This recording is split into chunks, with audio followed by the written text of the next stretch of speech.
छत्तीसगढ़ में कांग्रेस की बड़ी हार के बाद पीसीसी चीफ दीपक बैज का बयान सामने आया। उन्होंने कहा कि उम्मीद से कम सीटें आई हैं, कुछ सीटों पर जीत हो सकती थी, लेकिन अब हार हो चुकी है तो सीटों पर चिंतन मनन किया जाएगा।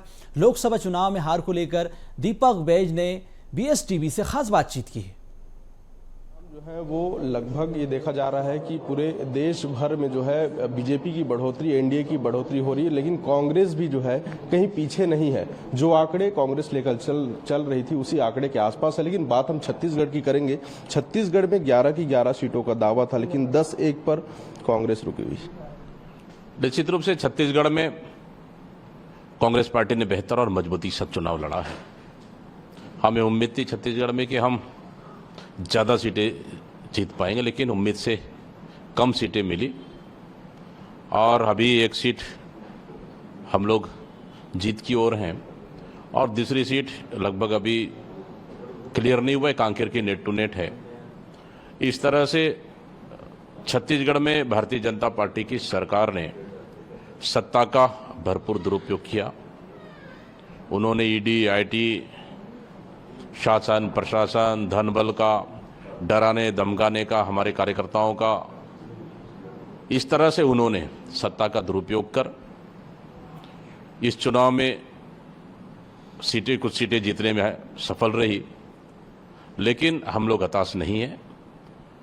पूरे देश में इस समय इंडिया गठबंधन मजबूती के साथ उभरी है और ऑल ओवर देखा जाए पूरे देश में भारतीय जनता पार्टी को देश की जनता ने नकार दिया है और स्पष्ट बहुमत किसी भी पार्टी को नहीं मिला है।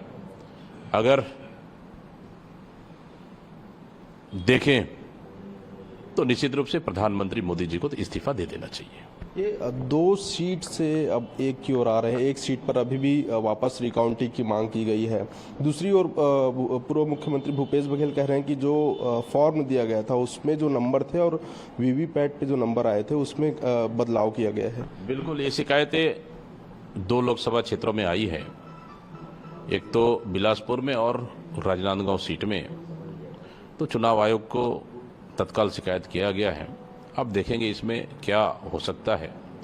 और आशंका शुरू से ही थी, गड़बड़ी करने की शुरू से आशंकाएं थी, फिर भी सावधानी हमारे कार्यकर्ताओं ने बरता है।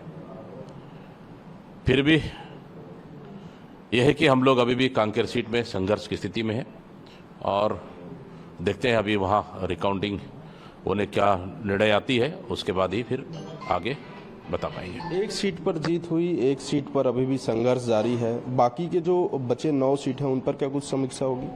अब देखेंगे, अभी तो पूरी तरह से तस्वीर साफ होने दीजिए। तस्वीर साफ होने के बाद ही फिर बता पाएंगे। ये थे हमारे साथ पीसीसी चीफ दीपक बैज, जिन्होंने कहा कि कुछ सीटों पर जो है कुछ निर्वाचन क्षेत्रों में जो है गिनतियों में गड़बड़ी या फिर सत्ता दल का दुरुपयोग जो है यहाँ पर किया गया है, लेकिन अभी जारी है मतगणना और सब चीज़ें क्लियर होने के बाद ही ये तय हो पाएगा कि कैसे, कहां पर, किस सीट में कमजोरी हुई और उस पर किस तरह से आगे काम किया जाएगा। इन तमाम विषयों पर चर्चा की जाएगी। कैमरामैन मनीष मिश्रा के साथ अविनाश चंद्रवंशी, बीएसटीवी, रायपुर।